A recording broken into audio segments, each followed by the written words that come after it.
Hello and welcome to the Backyard Machine Shop. Guys, I let the viewers choose the next project, and it's going to be my dad's vise. And I think mostly that it was chosen was because my dad had passed away last year, and the sentimental and the family story that goes along with it. So guys, thank you for considering that. But anyway, the votes it was pretty much a landslide. I think there was 180 votes. 190 votes, something like that, and there was 105 of them for the vise. So that's what we're going to do now. So we're going to start tearing it apart. I've already started messing with it a little bit.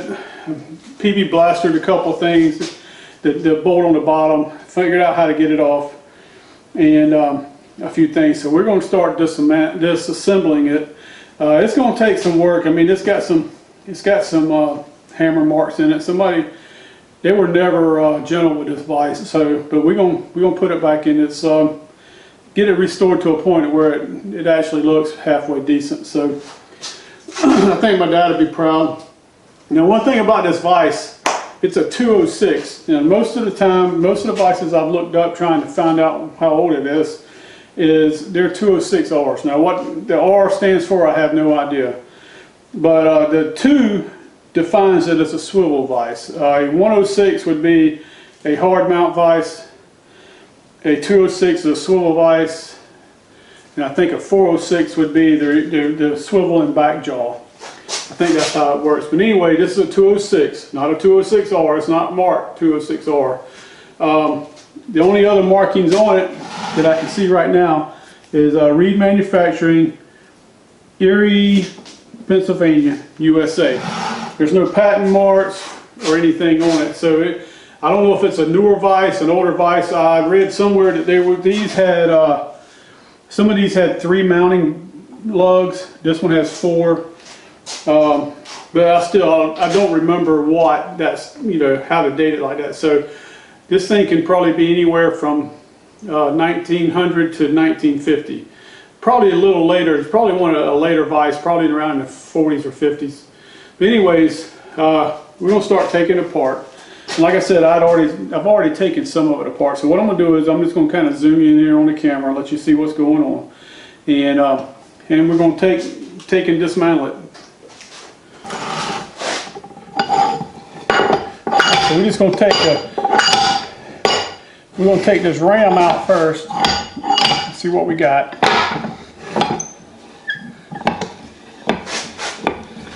I hope it just comes straight out this way.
Feels like that might be it.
Alright, so there's a drift pin, and there's a pin in here.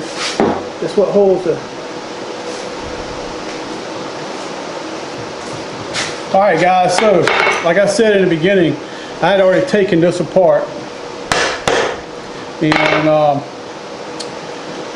so I knew how to get it come apart. Now there's a punch. I'm trying to get the nut out.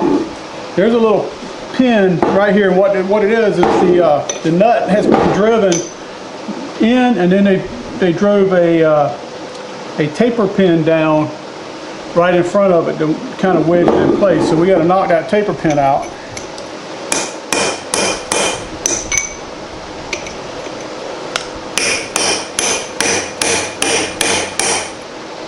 And that might be easier said than done.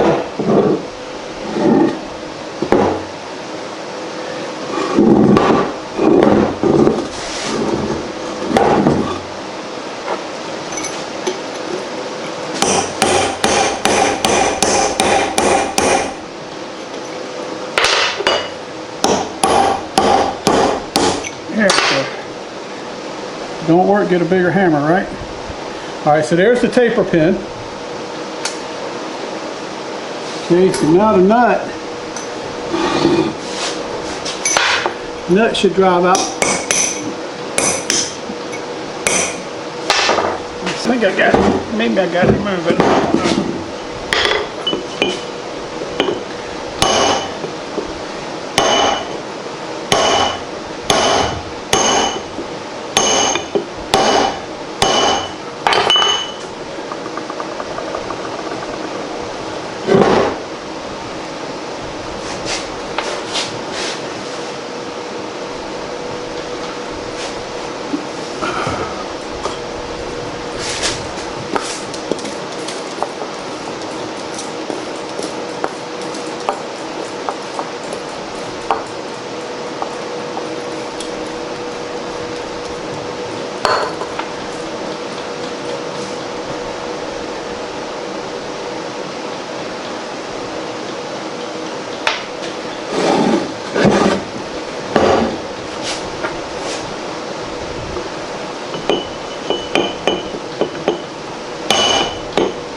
Got you going now.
So there is a part.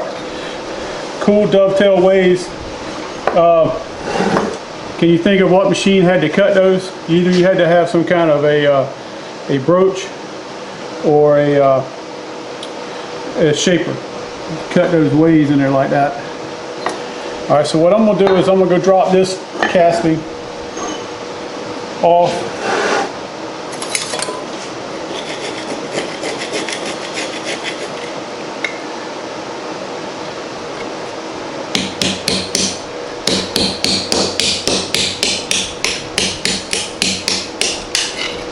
Needs to be cleaned up before I do that there. A bunch of old grease and rust.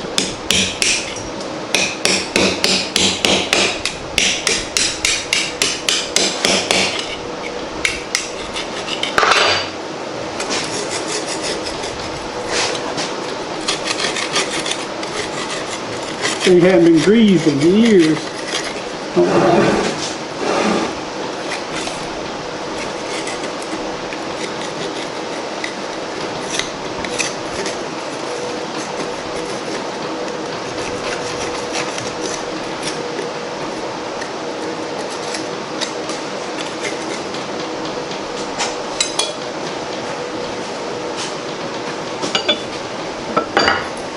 Alright guys, so there's a set screw holding a collar in here.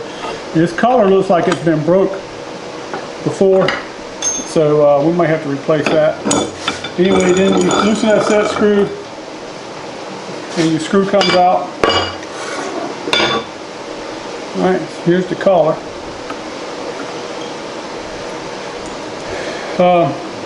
Like I said, see right here where it's been broke? We may remake that collar. Alright, so with the exception of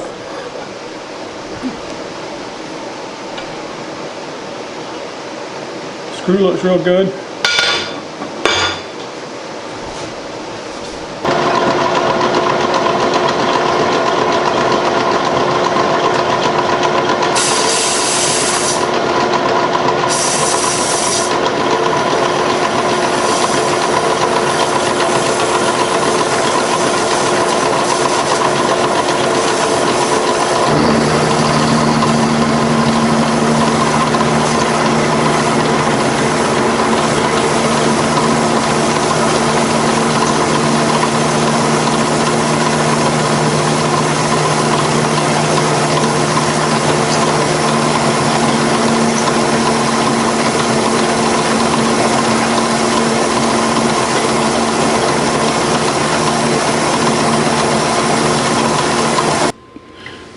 Alright guys, so the reason we're using the vertical mill here, I wanted to use the horizontal mill to machine all these vise jaws, but with the length of the ram there, it would not fit in the horizontal mill. And we may have could have set up a side cutter, but it was just easier to do it this way. We're milling this with a Niagara stabilizer too. It's cutting really good. I mean, it's going to leave a little rough finish to start with, but I left myself about 20 thousandths to clean up the walls afterwards, because mainly the problem with the finish is just hand feeding it and not being able to consistently feed it at a good feed rate. The material, I thought it was cast iron, but it appears to be cast steel, and you can see how it's making a chip. Normally we wouldn't use coolant on cast iron, but this stuff required it. You try to machine it without the coolant, it was really hard, and it got really hot. So the little spray mist coolant worked great with it. And like I said, I'm not sure if it's a really hard heat treated cast iron or if it's a cast steel. All right, so there it is. It's finished. Cleaned it up. We just come back in and made a cleanup pass. Then we mounted a 90-degree head. This was in a video a while back. All right, so we indicated, here we are indicating in the head, we indicated the front, and then we've indicated, through the back. So we got it set up straight, parallel. Edge found the side of the jaws, and just like any other part, we center drilled. We drill in the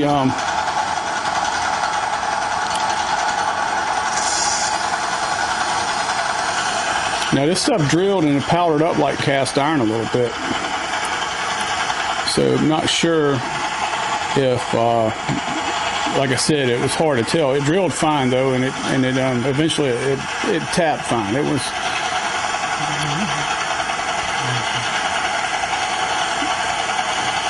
That little 90-degree head, it came in pretty handy. I made a video on that 90-degree head back, I don't know, a few years ago. If you want to see how, I had to make an adapter for it. It's actually a Wells Index head, but it's for some of their smaller machines. And just using the power feed on the mill to feed it nice and slow. All right, so there we are. We tapping the head, and all right, guys. So I got you over here at the turning tracker horizontal, and we've indicated our vise in. We've tightened it all down. I'll remove the indicator now. Take it out of the way. All right, so we've got our coolant tank set up. That's what you see here in this orange jug. And we're going to put a little mist. We got an inch and I think it's an 1 1/8 rougher in here, maybe 1 1/4. And we're going to try to rough that. And we've already cut the other side of this. And we did that on a vertical mill, on an e-mill. We couldn't set up because of the amount of room it took. So what I'm going to do is I'm going to get this thing going. Try to find out what a good RPM is.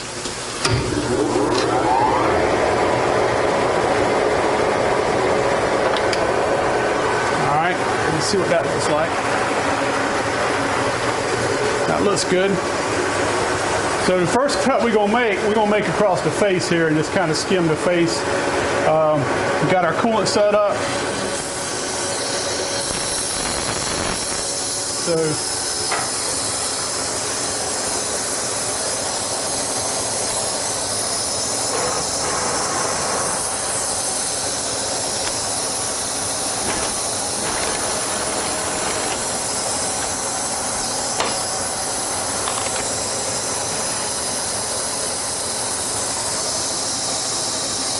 cut that off for a second.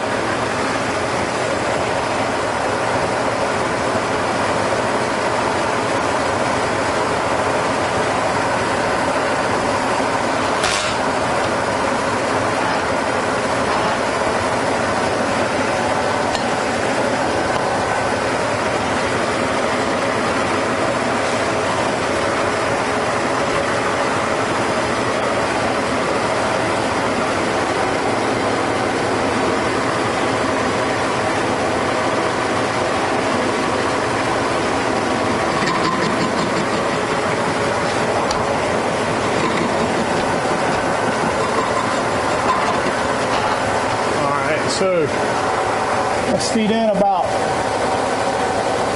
20 thousandths here. Just want to skim it.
just a light pass across the top.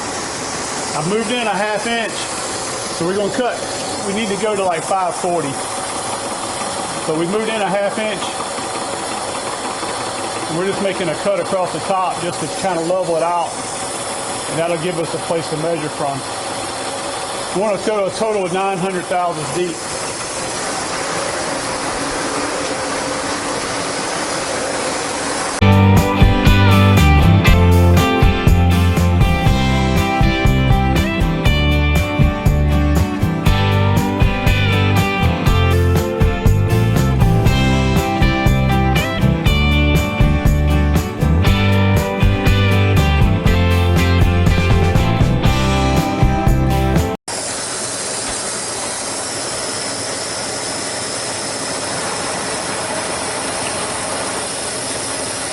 All right, so here's our first cut. We're gonna go, let's see, 10, 20, 30, 40, 50, 60 thousandths. See how that does.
All right, guys, so we finished machining the placement for the jaws. Now, the way I've done this, and there's no good way of measuring from the bottom of this jaw or the top of the jaw. There's no good way to measure and to get these at the same height. So you had one of two options. One was to machine them close and then machine them off. The other was to do it the way I did it. And the first thing I did was I machined the ram side and went ahead. And the second thing is I machined the two vise jaws.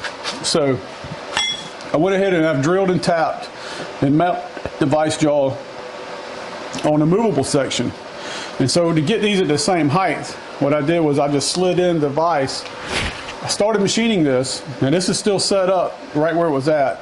I started machining it and put it together and took all my measurements from the top of the vise jaw. Okay, and then I knew how much I needed to machine out here. So we got them pretty even. I mean, it's really no big deal if they're not perfect, but they're pretty close. They're within a thou or two of being the same height. So what our next step is, and I've already done part of it, is I took the jaw and I've taken some double-sided tape, and I took in double-sided tape at the back of the jaw, laid it in here, and then transfer punched the hole locations to the jaw. And then we pulled it back off, came in and we center punched the locations. So what I'm about to do is we're going to take this part back off and go ahead and we'll set up our mill here to drill. We're going to drill and tap the hole locations for this side of the jaw.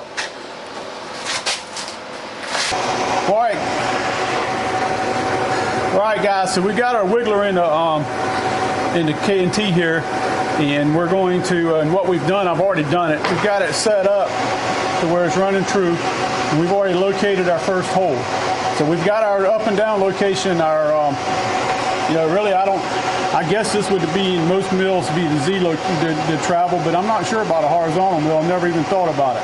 But anyway, so all we need to do now is we just need to move from one hole to the other. So we're going to set up on this. We set up on this first hole. We're going to stop our spindle and take out the wiggler. Now I got a number 7 drill. Well, let's get a spot drill.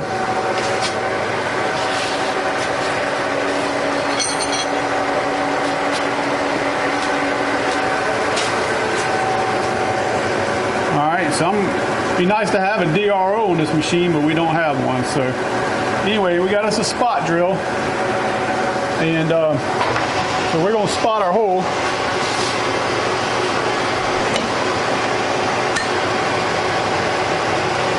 Got our feed. We're going to slow our feed down a little bit.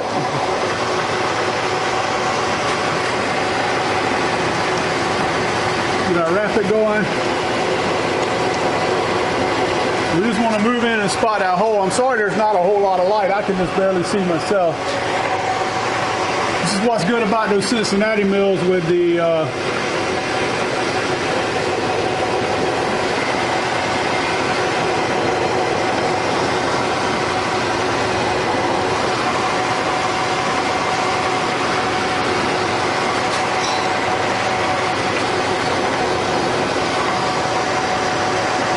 all right, we got it spotted.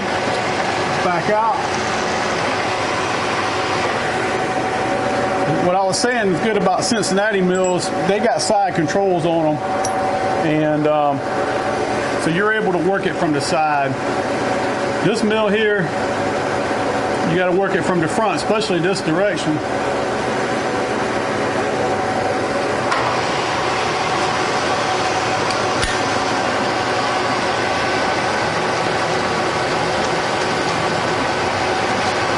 All right, I'm gonna get around here with you.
Alright guys, so what I'm doing is I'm changing out to this screw machine length, and there's a little green line right there to let me know how deep I am, and that's how deep I want to go.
So I got you here to we're power tapping the device. We got a power tapping head here, and basically it's got a clutch in it. And what we're going to do is we're just going to ease on it, let it start feeding. We'll back off on the table a little bit, and it'll feed out. So we're just tapping about just past the threads, probably about an inch deep. And whatever's left, we'll finish tapping by hand. But anyway, we got the machine set at 35 RPMs, and we're just tapping.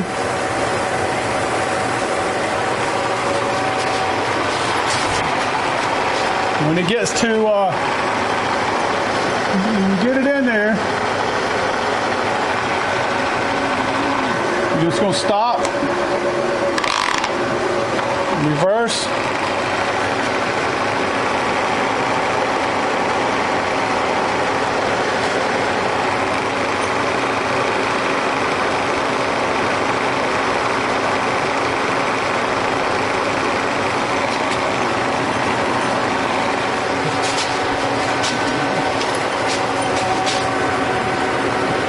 Just back off, and then we're going to set up on the next hole.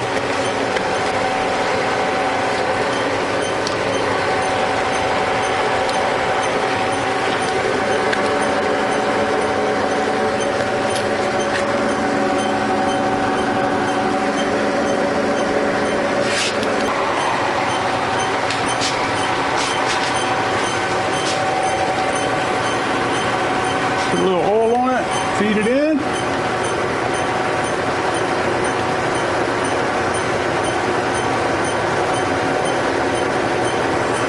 We just back out. There we go.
so there we go. We got all 3 holes tapped, all finished up.